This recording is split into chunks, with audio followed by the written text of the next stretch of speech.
It's the voice in the head that creates a large part of your unhappiness. And that's quite a realization. And that applies to small situations, it applies to bigger situations too. And some people live with a very critical and very negative voice in their head for years.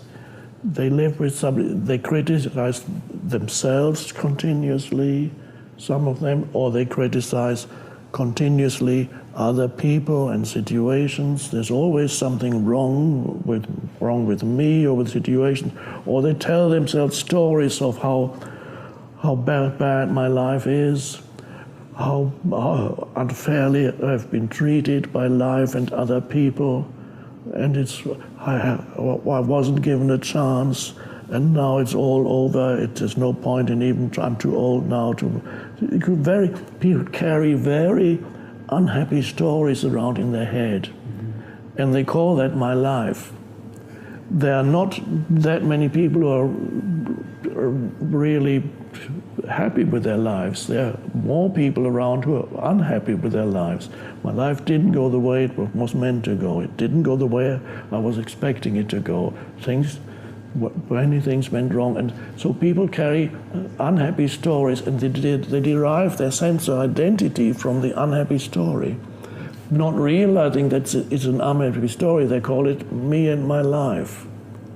So that is and nobody has pointed out to them this is not. It does not have to be that way. You can become aware of the stories that you're telling yourself, the stories that give you your sense of your unhappy sense of self, and realize these are certain thoughts. I call it thoughts that create what we call your life situation. Mm-hmm. Your life situation, your past and your so-called future. And there's no life situation that is not problematic. Everybody has their set of problems.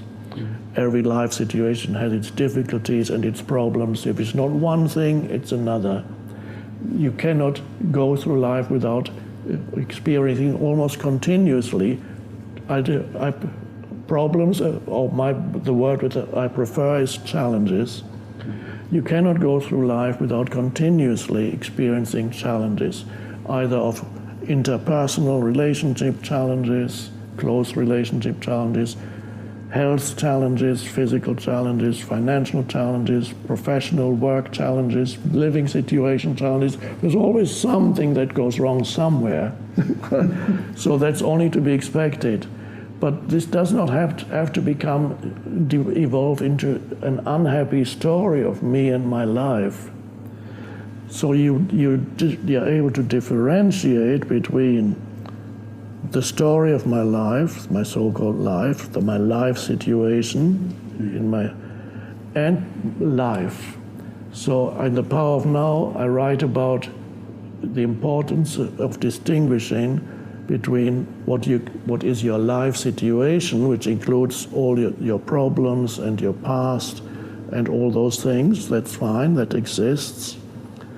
But in addition to your life situation, which exists in time, past and future, there's something more vital, and I call that your life. Now, your life situation, as I said, exists in time, but your life is now. So if your attention moves into the present moment, it's a little bit like waking up out of this dream of continuous thinking, useless thinking, not constructive thinking, useless thinking that tells you how unhappy you are. So that kind of thinking that creates an unhappy, fictitious mental entity that you think is you, useless thinking. You step out of that, which is almost like a dream of hypnotic trance of useless thinking. You step out of that, and suddenly it's a bit like somebody who's waking up from a dream, And this is why we use spiritually, we use the term awakening. It's used in many traditions, spiritual awakening.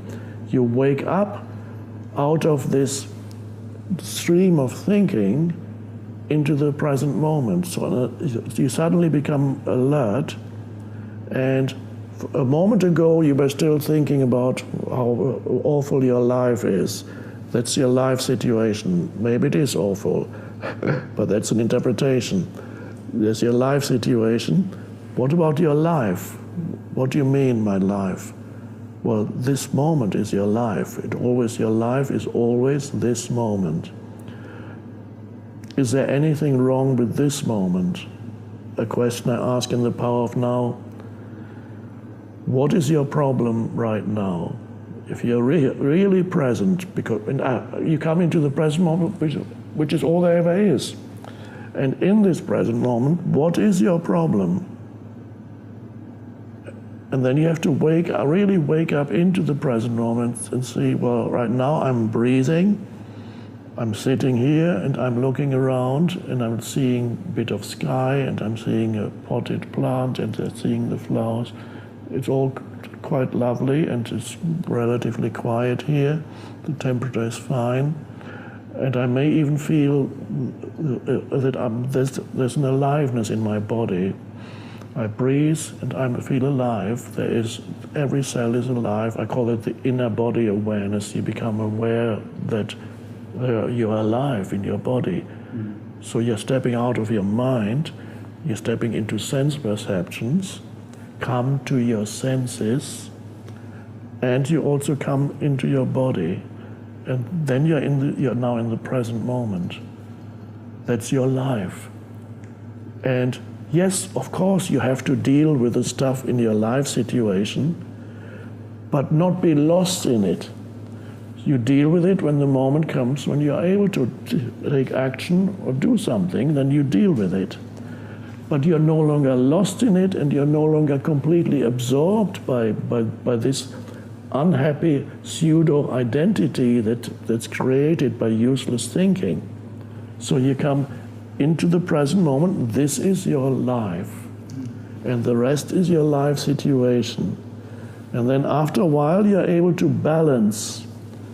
You're dealing with your life situation and experiencing life directly, and then beginning to appreciate the present moment and realizing that it's actually quite wonderful.